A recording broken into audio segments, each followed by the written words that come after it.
In this video, I will be demonstrating and explaining how to assess flexibility using the Canadian Trunk Forward Flexion Test, the YMCA Sit and Reach Test, the Chair Sit and Reach Test, and the Thomas Test.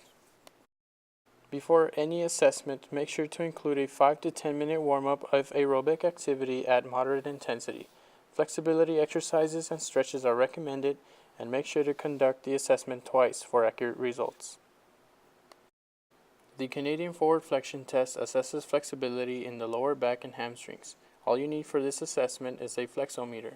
For this assessment, the participant will remove his or her shoes and place their soles of the feet flat against the flexometer. While keeping both hands parallel with each other, the participant should reach forward with both hands as far as possible. The participant should also exhale and drop the head between the arms when reaching without holding the breath, and hold the furthest position for 2 seconds.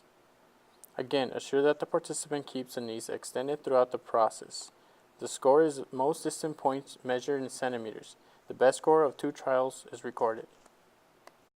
After recording the longest distance reached, I was classified as very good with a 35 centimeter reach at 22 years of age. The YMCA Sit and Reach Test assesses flexibility in the lower back and hamstrings. All you need for this is a yardstick and tape. For this assessment, a yardstick is placed on the floor with tape perpendicular at the 15-inch mark. The participant sits with the yardstick between the legs, with the legs extended and the heels at the tape mark. The heels should touch the edge of the tape line 10 to 12 inches apart. Slowly reach forward with both hands as far as possible, while exhaling, hands parallel and head down until furthest point is reached. Hold that position for 2 seconds and record the highest score from 2 attempts. As a 22-year-old male, I scored 16 inches, which placed me into the average category. The Chair Sit and Reach Test is for older populations, and it assesses lower body hamstring flexibility.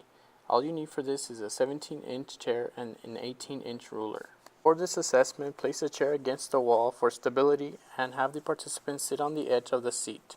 Extend the leg being tested with the heel on the floor and the ankle at a 90-degree angle. The untested leg is flexed with the feet flat on the floor. If the participant reaches the toes and no further, it is scored as a 0. Anything beyond that is scored as positive. Anything below that is scored as negative. Make sure to assess both legs. While the extended leg is as straight as possible and the hands parallel to each other, the participant should slowly reach toward the toes and possibly towards the ruler that is placed parallel to the participant's lower leg. The furthest point is reached and held for 2 seconds.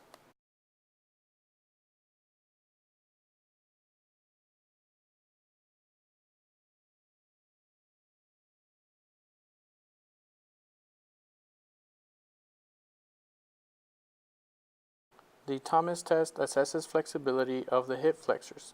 For this test, have the participant lie on his or her back.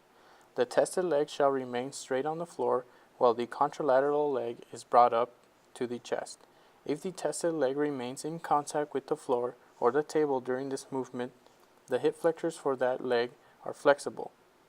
If the tested leg raises, it is likely to be inflexible. Make sure to perform this test on both legs and record whether hip flexors are flexible or inflexible.